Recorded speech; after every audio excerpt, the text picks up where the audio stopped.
ये त्रिपावन बुद्ध पूर्णिमा का महापर्व अलवर में मनाया जा रहा है। इसी के तहत अलवर में 3 दिवसीय कार्यक्रम का आयोजन किया जा रहा है, जिसमें आज यहाँ पर पंचशील बुद्ध विहार सूर्यनगर मोड़ अलवर पर पूज्य भंते जी द्वारा धम्म देशना का कार्यक्रम रखा गया है। आज 22 जून 2024 को ये बुद्ध पूर्णिमा का 3 दिवसीय कार्यक्रम में आज दूसरे दिन यहाँ पर सभी उपासक उपासिकाओं ने धम्म चर्चा की और पूज्य भंते जी ने धम्म देशना देने के लिए आ गए हैं। पूज्य भंते जी पहुँच रहे हैं। पूज्य भंते जी जो कि धम्मशील जो कि पलवल धम्मभूमि पलवल से हैं और इनके आगमन के साथ इनको सभी उपासक उपासिकाएं पुष्प भेंट कर रहे हैं, पुष्पों से स्वागत कर रहे हैं। इसके बाद ये भंते जी धम्म देशना देंगे। धम्म देशना में ये उपासकों को बुद्ध के मार्ग को बताने के लिए पूज्य भंते जी आज धम्म देशना देंगे। आज 22 मई 2024 ये 3 दिवसीय बुद्ध पूर्णिमा महापर्व का आयोजन अभी पूज्य भंते जी बाबा साहब के चित्र पर माल्यार्पण करेंगे। उसके बाद बुद्ध की धम्म देशना के लिए भगवान बुद्ध की जो संघ का आसन है वो ग्रहण करेंगे। अभी बाबा साहब के चित्र पर माल्यार्पण करते हुए पूज्य भंते जी धम्मशील जी क्या पहचान धम्मभूमि पलवल। बाबा साहब की एक ही इच्छा, बाबा साहब की एक ही इच्छा, बाबा साहब की एक ही इच्छा, अमर रहे, अमर रहे, अमर रहे, जब तक सूरज चांद रहेगा बाबा तेरा नाम रहेगा।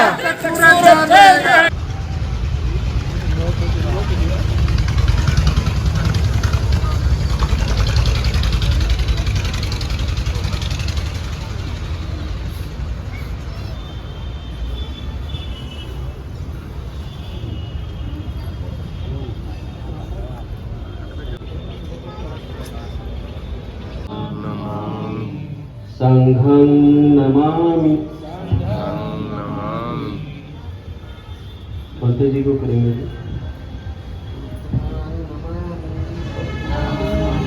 संबुद्धस्स नमो तस्स भगवतो अरहतो सम्मा संबुद्धस्स बुद्धं शरणं गच्छामि धामां शरणं गच्छामि। जो हमारे स्टेज पर विराजमान है भिक्षु भगवान को नाथ जी को नमन करते हुए आप सभी के लिए मंगल कामनाएं। आज जिसको बुद्ध पूर्णिमा के नाम से जानते हैं, इस पर्व पे आप सभी लोग आए। आप सभी को बुद्ध पूर्णिमा की बहुत बहुत मंगल कामनाएं।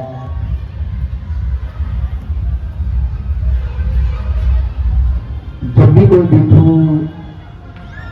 किसी नगर में आता है, उस नगर के लोग भिक्षु का आदर सम्मान करते हैं, उसकी रक्षा भी करते हैं, सुरक्षा भी करते हैं। ये महाकाणिक बुद्ध के समय की परंपरा है। भिक्षु भी उस नगर के लोगों को जो भी महाकाणिक बुद्ध का कल्याणकारी मार्ग बताते हैं और सुनने वाले भी उसको ध्यान से सुनते हैं, तो उनके जीवन में सुख में वृद्धि होती है। आज आप इसको त्रिपावन पर्व उत्सव भी कहते हैं। उसकी पूर्व संध्या पर धम्म की चर्चा के लिए यहाँ बैठे हैं। मुख्य बात कहने से पहले मैं थोड़ा सा जिक्र कर रहा हूं ताकि वो बात आपके संज्ञान में आ जाए। जहां भी बुद्ध की चर्चा होती है, मैं आज के संदर्भ में बात कर रहा हूं, जहां भी बुद्ध की चर्चा होती है,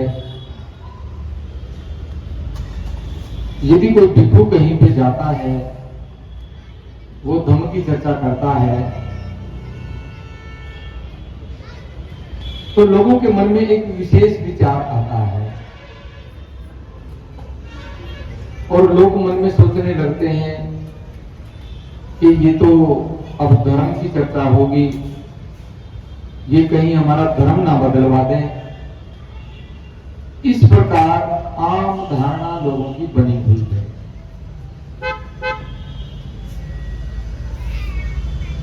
इसलिए इसके बारे में मैं थोड़ा सा आपको बताना चाह रहा हूं। यह कोई धर्म नहीं है, ये धम्म है। महाकाणिक बुद्ध के द्वारा खोजा गया धम्म। धम्म पाली भाषा का एक शब्द है और पाली भाषा का जो ये शब्द है, इसका यदि हिंदी में अर्थ किया जाए तो धम्म का अर्थ है मार्ग, यानी कि रास्ता, और मार्ग है महाकाणिक बुद्ध द्वारा खोजा गया हमारे कल्याण का मार्ग। शाब्दिक अर्थ इसका मार्ग है। इसकी व्याख्या करेंगे तो ये कुछ और है, लेकिन इसका शाब्दिक अर्थ यदि आपको समझ में आ जाए कि ये कोई धर्म नहीं है, ये धम्म है। धर्म हिंदी का शब्द है, धम्म पाली भाषा का शब्द है। धम्म को जब हिंदी में अनुवाद करेंगे तो इसका अर्थ धर्म नहीं है, इसका अर्थ है मार्ग, यानी कि रास्ता, यानी कि पथ। जब भी इस प्रकार की चर्चा चलती है तो लोग इसको धर्म कहकर के परिभाषित करते हैं, और एक पूरी की पूरी ऐसी व्यवस्था है जो इस बुद्ध के धम्म को धर्म बनाने पे लगी हुई है, और वो इसमें कामयाब भी है। सभी लोग इसको धर्म कहने लगे हैं। इसको थोड़ा ध्यान से सुनना, ये बहुत महत्वपूर्ण बात है।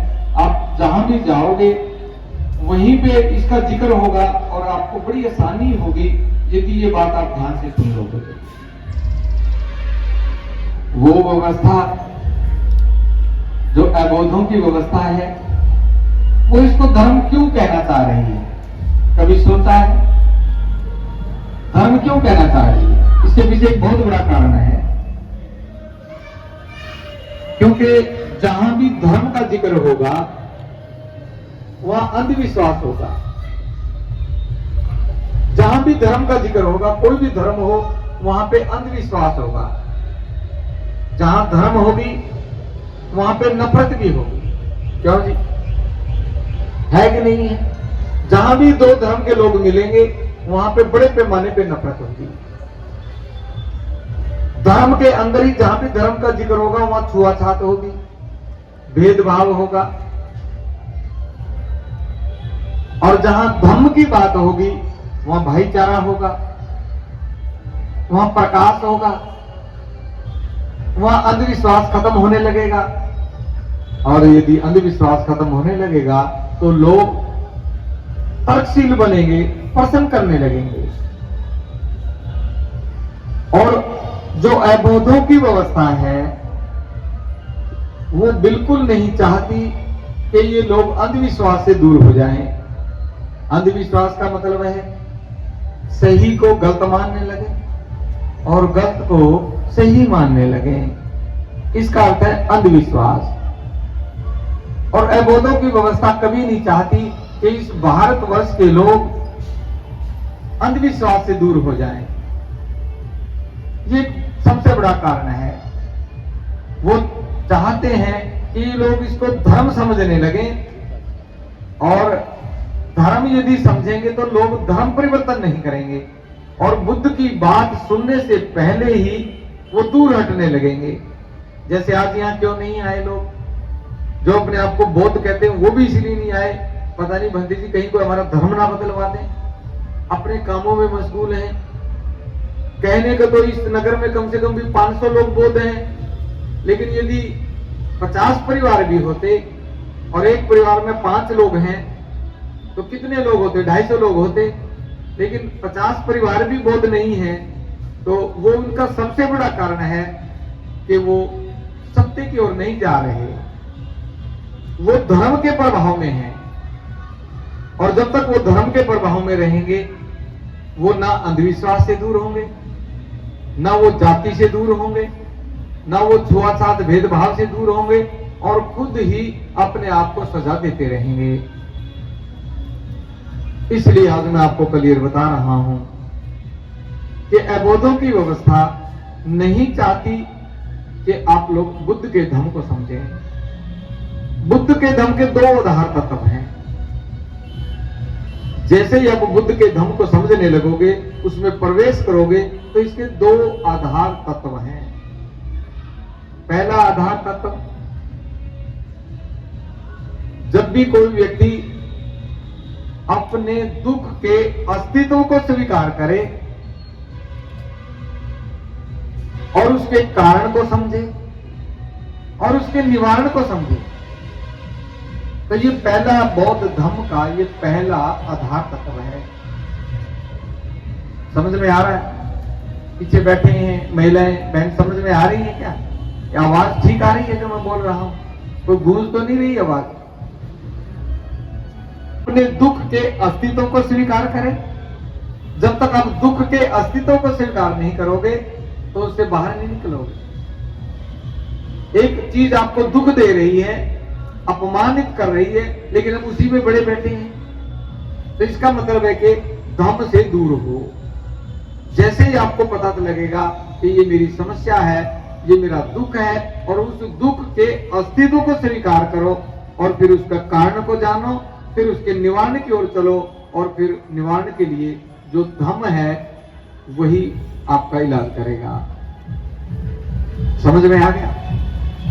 दूसरा आधार तत्व, बौद्ध धर्म का दूसरा आधार तत्व, वो दूसरा आधार तत्व है एक व्यक्ति का दूसरे व्यक्ति के साथ अच्छे संबंध का होना ही बौद्ध धर्म है। इसको थोड़ा ध्यान से सुनना। एक धर्म का व्यक्ति दूसरे धर्म से मिलता है, आज जो स्थिति है वो ये है, या तो उससे नफरत करेगा या उसके बारे में बुरे बुरे विचार रखेगा, और बहुत ज्यादा तो आपस में लड़ ही पड़ते हैं, गाली गलौच हो जाते हैं। तो वहां पे धर्म का प्रभाव है। जिस दिन एक धर्म का व्यक्ति दूसरे धर्म, सास बहू का संबंध अच्छा हो जाए तो घर में सुख ही सुख हो जाए, पति पत्नी का संबंध अच्छा हो जाए तो सुख ही सुख हो जाए, भाई भाई का संबंध अच्छा हो जाए तो सुख ही सुख हो जाए। और यदि धर्म होगा तो जो मौजूदा स्थिति है वो ऐसी ही रहेगी। और जैसे ही आप धर्म के प्रभाव में आएंगे तो ये दोनों आधार तत्व आपकी रक्षा करेंगे। इसके लिए यदि आप थोड़ा सा इसको और समझने का प्रयास करोगे तो आपको ये सभी बातें समझ में आ जाएंगी। महाकाणिक बुद्ध के बाद जैसे जैसे महाकाणिक बुद्ध ने इस धर्म को स्थापित किया, उसके बाद लंबे समय तक लोग धर्म के प्रभाव में रहे। और महाकाणिक बुद्ध के धर्म का जब तक प्रभाव रहा, ना तो कोई जातियों में ऐसे था, ना किसी के आपस में घृणा थी, सब लोग स्नेह से रहते थे, प्रेम से रहते थे। महाकाणिक बुद्ध ने भी जब वो संबोधि प्राप्त हुई, उससे पहले की जो अवस्था थी उसमें उन्होंने इस प्रकार का विचार रखा अपने मन में कि राजाओं के युद्ध तो कई कई वर्षों में एक बार होते हैं, लेकिन एक ही छत के नीचे रहने वाले लोगों का युद्ध तो रोज होता है। क्यों न मैं समाज की इस सामाजिक बुराई का अंत करूं, और पूरा का पूरा संसार इसी से दुखी रहता है कि नहीं रहता है। बाहर की तो बात छोड़ो, हमारे घर में रोज कलह रहता है। इसलिए जो भी व्यक्ति बुद्ध की शरण में जाएगा, यानी कि बुद्ध के विचारों को अंगीकार करेगा, उनको ग्रहण करेगा और व्यवहार में उतारेगा, तो सबसे पहला लाभ उसको मिलेगा कि उसके घर के झगड़े खत्म हो जाएंगे, उसके घर में कभी कलह नहीं रहेगा। समझ में आ रही बात?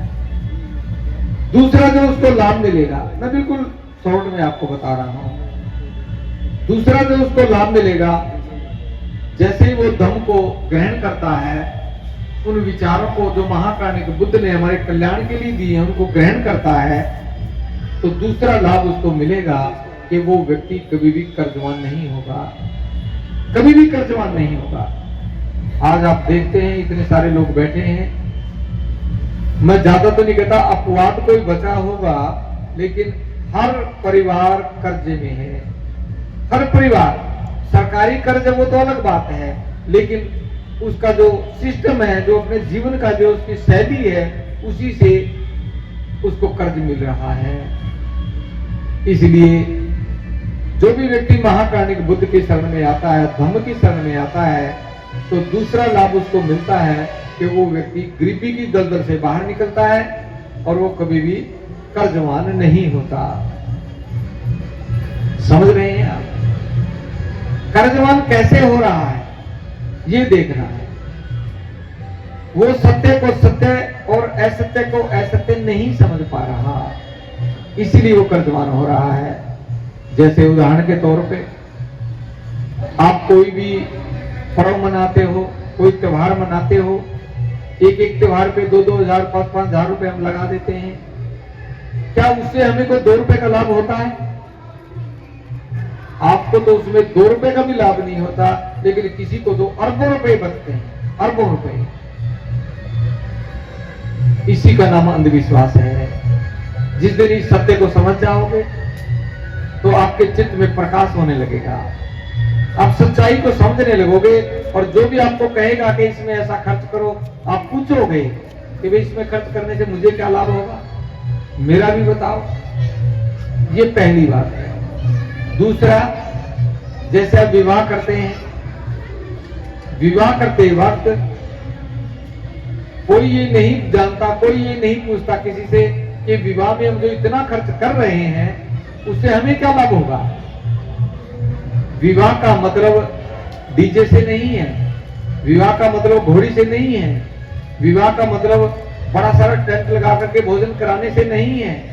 विवाह का मतलब है विवाह योग्य युवक, विवाह योग्य युवती, कानूनी तौर पे, शारीरिक तौर पे, मानसिक तौर पे वो विवाह के योग्य हो गए।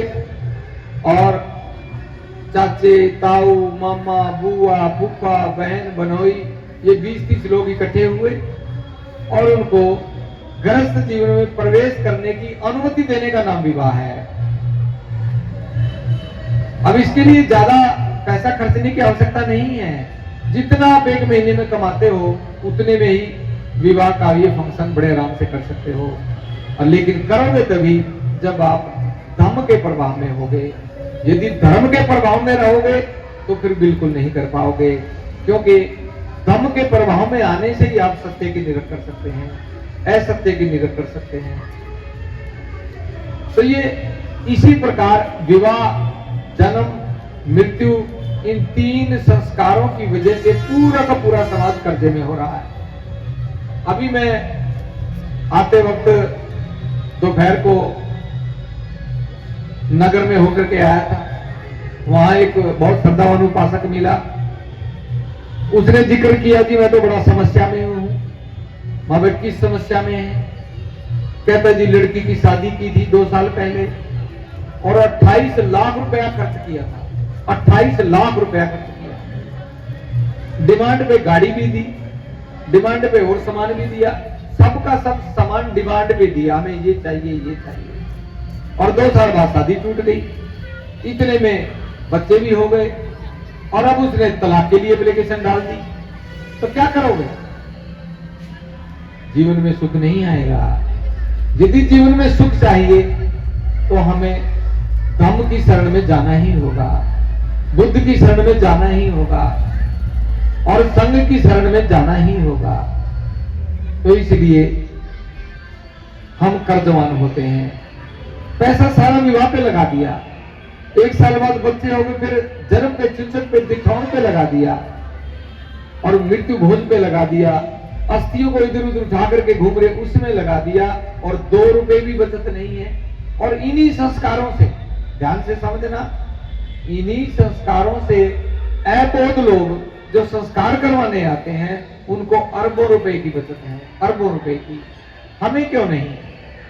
हमें क्यों नहीं? क्योंकि उनकी अपनी एक व्यवस्था है और उन्होंने अंधविश्वास फैला करके अपनी व्यवस्था को मजबूत कर रखा है। हम इस बात को नहीं समझ पाए हैं। जैसे जैसे आप धम्म की शरण में जाओगे वैसे वैसे आप इन सभी चीजों पे तर्क करने लगोगे और इसकी सच्चाई को समझने लगोगे। समझ में आ रही है बात? पीछे आवाज आ रही ना सही से? तीसरी जो समस्या का समाधान होगा बुद्ध की शरण में जाने से, धम्म की शरण में जाने से, वो होगा कि जाति की प्रताड़ना से कोई व्यक्ति प्रभावित नहीं होगा। जो भी व्यक्ति धम्म की शरण में जाएगा वो व्यक्ति जाति की प्रताड़ना में नहीं जाएगा, क्योंकि जैसे ही वो बौद्ध बनेगा, बौद्ध बनने का मतलब धर्म परिवर्तन नहीं है, ये फिर बता देता हूं, ये धम्म है। जैसे ही धम्म की शरण में जाएगा, संघ की शरण में जाएगा, तो उसको महाकारुणिक बुद्ध की देशनाएं सुनने को मिलेगी। और जैसे वो अपनी व्यवस्था में आ गया, क्योंकि बौद्धों की व्यवस्था में कोई भी कोई जाति नहीं होती है, जब तक वो अबौद्धों की व्यवस्था में रहेगा तो जाति है, और यदि वो अबौद्धों की व्यवस्था से बाहर निकलेगा और बौद्धों की व्यवस्था में आएगा तो फिर जाति पीछे छोड़ करके आएगा। इसका जिक्र बाबा साहब अम्बेडकर ने जो नागपुर में भाषण दिया धम्म दीक्षा से अगले दिन, उसमें महाकारुणिक बुद्ध की उस देशना का जिक्र किया और इसका जिक्र बुद्ध एंड हिज धम्मा में भी किया कि भिक्षु तुम भिन्न भिन्न क्षेत्र से आए हो, भिन्न भिन्न जातियों से आए हो, अब आप इस बौद्ध धम्म के इस समुद्र में प्रवेश कर गए हो, अब आपकी कोई जाति नहीं है। और जब जाति नहीं है तो फिर नफरत भी नहीं है, छुआछूत भी नहीं है। इसलिए जो भी व्यक्ति बुद्ध धम्म में आए तो अपनी जाति को साथ लेकर के ना आए। अभी तक क्या हुआ है, बौद्ध तो बन गए, सर्टिफिकेट तो बनवा लिया और कहने लगे कि हम बौद्ध हैं, लेकिन जाति को नहीं छोड़ा। जाति में उसी में शादी करेंगे, जाति में ही रहेंगे। जब जाति में रहेंगे तो भला बौद्ध बन जाओ, चाहे अबौद्धों में रहो। जाति रहेगी तो अपमान रहेगा, जाति रहेगी तो छुआछूत रहेगी, जाति रहेगी तो भेदभाव रहेगा, जीवन में सुख नहीं मिलेगा। तो इसलिए मेरा तो यही कहना है, जो ये 3 चीजों में लाभ मिलेगा ये आपके समझ में आ जाए। और अभी तक हम अबौद्धों की व्यवस्था में हैं, देखो कर्जे में भी हैं, घर में कलह भी है, पड़ोस में भी कलह है, संगठन बना लिया लेकिन फिर भी कलह है, भिक्षु बन गए लेकिन फिर भी कलह है, सभी अपने आप को बोध करें लेकिन फिर भी कलह है। इसका मतलब धम्म का प्रभाव नहीं हुआ।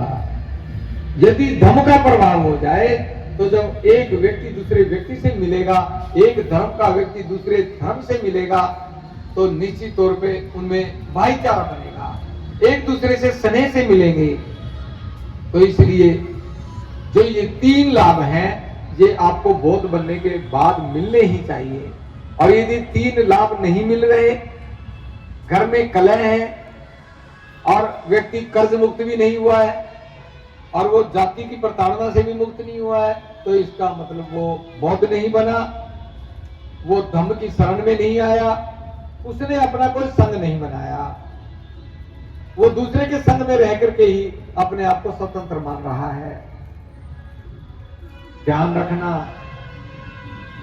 जब तक आप बाबा साहब की कही हुई बात के अनुसार धम्म को अंगीकार नहीं करते, तब तक निश्चित तौर पे मैं पूरे विश्वास के साथ कह सकता हूं कि आपके जीवन की समस्याओं का समाधान नहीं होगा।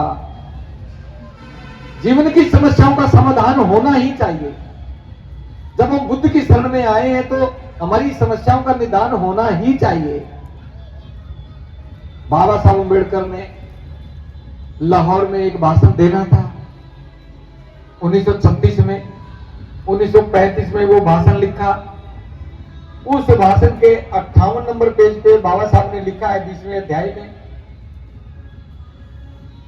समाज को कहा है, समाज के लिए संदेश है कि जब तक आप अपनी सामाजिक व्यवस्था नहीं बदलोगे तब तक आपकी कोई प्रगति नहीं होगी, कोई प्रगति नहीं होगी। जब तक आप अपनी सामाजिक व्यवस्था नहीं बदलोगे तब तक आपकी कोई प्रगति नहीं होगी। आप समाज को रक्षा या अपराध के लिए प्रेरित नहीं कर सकते।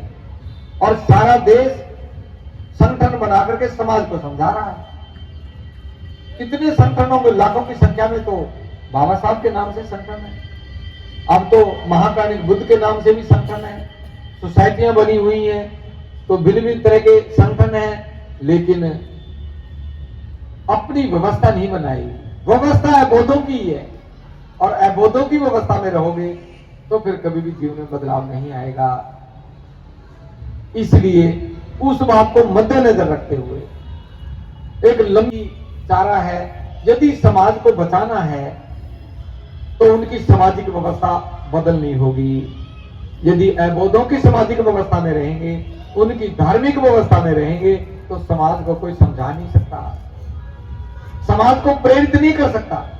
और सभी लोग समाज को प्रेरित करने में लगे हैं। और अक्सर हम सुनते हैं, मैं तो 20 साल से समाज को समझा रहा हूं, मैं तो जी 30 साल से समाज को समझा रहा हूं, मेरी तो टांगे भी टेढ़ी हो गई साइकिल चला चला करके। मैंने बहुत सारे लोगों को सुना है, लेकिन बाबा साहब अम्बेडकर की वो बात नहीं समझ पाए कि जब तक आप अपनी सामाजिक व्यवस्था नहीं बनाओगे तब तक आपकी कोई प्रगति नहीं होगी। आप समाज को समझा नहीं सकते, यानी कि प्रेरित नहीं कर सकते, ना रक्षा करने के लिए, ना अपराध करने के लिए। आप राष्ट्र का निर्माण नहीं कर सकते, आप समाज में नैतिकता का निर्माण नहीं कर सकते, यानी कि चरित्र का निर्माण नहीं कर सकते। जाति की नींव पे किया गया कोई भी निर्माण चटक जाएगा, वो कभी भी पूरा नहीं होगा। और हमारे सारे काम जाति पे हो रहे हैं। जाति से अपमान मिलता है, जाति से व्यक्ति को मार दिया जाता है, मटके के हाथ लगाने से भी मार दिया जाता है, गांव के गांव उजड़ जाते हैं, लेकिन फिर भी हम लोग जाति में ही बने रहना चाहते हैं। इसलिए महाकानिक बुद्ध की इस बात को बाबा साहब अम्बेडकर ने बड़े अच्छे से कहा कि अपनी व्यवस्था बनाओ, अलग से बनाओ। बुद्ध एंड हिज धम्मा में इसका जिक्र है। महाकानिक बुद्ध ने एक देशना में कहा कि जो मौजूदा व्यवस्था है उसको सुधारा नहीं जा सकता। इसको ध्यान से समझना, जो अबोधों की व्यवस्था थी इसको सुधारा नहीं जा सकता, इसको ठीक नहीं किया जा सकता, इसको नष्ट किया जा सकता है। ऐसे ही बाबा साहब ने अपने शब्दों में कहा कि इस व्यवस्था में रह करके आप अपना सुधार नहीं कर सकते, आप लोगों को अपनी सामाजिक व्यवस्था बनानी होगी। और सामाजिक व्यवस्था कैसे बने? सब कुछ ग्रंथ हमारे पास है, बाबा साहब की लिखी हुई बातें हमारे पास हैं, महाकानिक बुद्ध की लिखी हुई जो लिखा नहीं, जो उन्होंने कहा बाद में लिखा गया, वो भी हमारे पास है। लेकिन उसके बावजूद भी हम व्यवस्था का निर्माण क्यों नहीं कर पा रहे? क्यों नहीं कर पा रहे? इसके लिए मन का रूपांतरण होना आवश्यक है। जब तक मन का रूपांतरण नहीं होगा तब तक व्यवस्था निर्माण के लिए लोग तैयार नहीं होंगे। क्योंकि जो अबोधों की व्यवस्था का जो जन्म से है वो मन में भरे गए हैं और उनका मन दूषित हो चुका है। उनके मन को पहले निर्मल करना होगा, उनके मन का विकास करना होगा, तभी जाकर के कोई व्यक्ति व्यवस्था निर्माण के लिए प्रेरित हो सकता है। किया कि भाई आप ये मेरे हाथ का भोजन ग्रहण करें, मेरे मन की कामना पूरी हुई है, मुझे पुत्र रत्न की प्राप्ति हुई है और मैंने इसको पहले से ही निश्चित किया हुआ था कि यदि मुझे पुत्र प्राप्ति होगी तो मैं जरूर वट देवता की मैं जो है कि ये भेंट चढ़ाऊंगी। तो जैसे ही पायस उनको मिलती है तो तथागत ने मन में सोचा कि क्यों न आज पायस खा करके ही यही ग्रहण करके मैं आज अपने इस जो तपस्या थी इसको मैं तोड़ दूं। और वो पायस का भोजन लेकर के नदी के किनारे गए, वहां पे स्नान किया और उसके बाद उस पायस को ग्रहण किया। ये एक बहुत अद्भुत सी घटना है, पूरे विश्व में घटना है, छोटी नहीं है, बहुत बड़ी है। तो इस प्रकार सुजाता के हाथ की दी हुई वो पायस सिद्धार्थ ने खाई और उनके शरीर को स्फूर्ति मिली और उनके मन को ताकत मिली और फिर वो और भोजन भी ग्रहण करने लगे और उसके बाद अपनी स्थिति पे विचार करने लगे। और विचार उन्होंने ऐसा किया कि अभी तक के जितने भी प्रयास हैं वो मेरे निष्फल रहे, सफलता नहीं मिली। असफलता भी यहां तक थी कि व्यक्ति का मनोबल तोड़ दे, निराशा कर दे, लेकिन सिद्धार्थ को निराशा छू भी नहीं पाई। और उसके बाद सुजाता के हाथ की पायस ग्रहण करने के बाद